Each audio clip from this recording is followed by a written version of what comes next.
everyone knows really well, the Lohman family. Every one of them has their own problems, and luckily we will be able to hear from all four of them today. And to start off, we will begin with Willie, the father of the family of four. Welcome, Willie. Hello, Mr. Berkman. It's great to be here.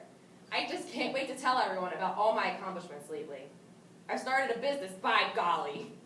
I've almost made enough money to pay off my entire house. It'll be mine for good. Well, that sounds great, Willie. But I heard that from Charlie that you have a lot of debt right now. Well, doesn't everyone have a little debt? It'll be gone in no time. Anyway, my friends are at home watching me right now. I'm like a giant movie star, aren't I? Perhaps you are. And today we are going to bring out an expert by the name of Dr. Robert H. Schuller. He might have some insights for you. Hello everyone, how are y'all doing today? Me? Why, I'm great. Hello, Mr. Berkman, Willie. It's such a joy to finally meet you. I follow your guidelines every day. I cut the word impossible out of my life. You, sir, are a genius. Yes, that is what you must do to succeed. Just cut the word impossible out of your life. We are one and the same.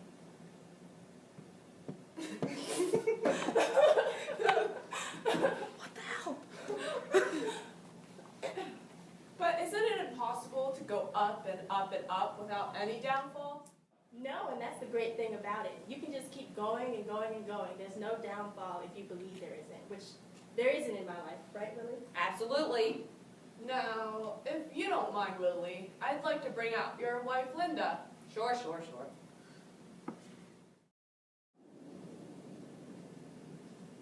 Hello. I'd like to say how proud of my husband I am.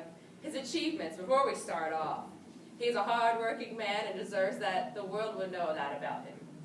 That's very nice of you, Linda.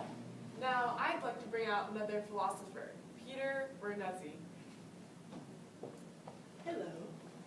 I would like my questions to be for Linda. I'm interested in her encouragements for her husband, Willie. If you don't mind, Linda, I'd like to ask you a few questions. No, please go ahead. Okay. Do you always encourage your husband with anything he is currently doing or wants to do? Yes, I'd like to think being positive all the time is a good thing. Shows him that I care and he can do anything he sets his mind to. I'd like you to try something. Instead of being positive all the time, seeking instead the happiness that arises through negativity, rather than trying to drown negativity out with relentless speech. Okay, thank you, doctor. I will try to do that. Good words.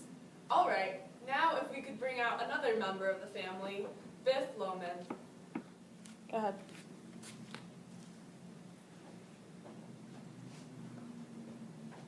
Hello. Hello. I wanted to ask you about your father and bring out another psychologist, Kevin Dunbar. Hello, Dr. Berkman and Biff. I was wondering a couple of things about, after hearing about your story, Biff, do you feel as though your father is constantly pushing you to be a better person and have a better career? Yes, he does that. And I try really hard to follow what he says, but I always mess up. I'm just not the person he wants me to be. I go to enormous lengths to avoid thinking about failing him, trying to think of different ways not to fail and get around failure. Well, Biff, I understand why that is such a struggle. He is a man who definitely does not like to fail. Instead of trying to live up to his expectations all the time, you chose to neglect your inexplicable results, focusing on your success and avoiding dwelling upon your failures. That's a good idea. I know I'm not the person he wants me to be, and I just didn't know how to deal with it. It made me feel bad every day, and that's why I kept leaving and coming back. I just didn't know what to do. Thanks, doctor. That's wonderful. Now, Biff, why don't you bring out your brother, Happy?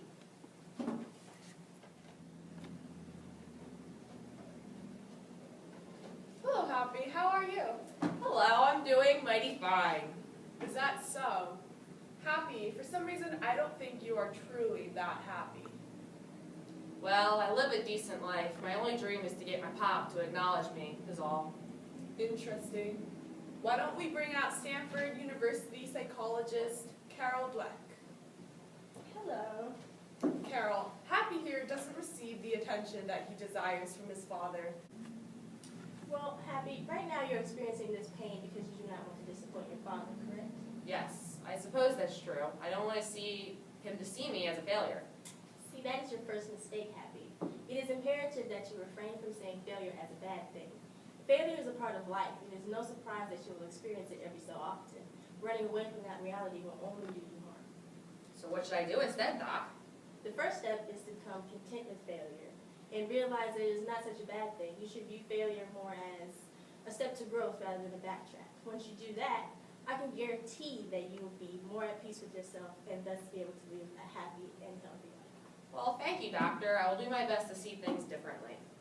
Thank you, everyone, for tuning in to 60 Minutes with Oliver Berkman. I want to thank all our guests for joining us today, and we will see you next time.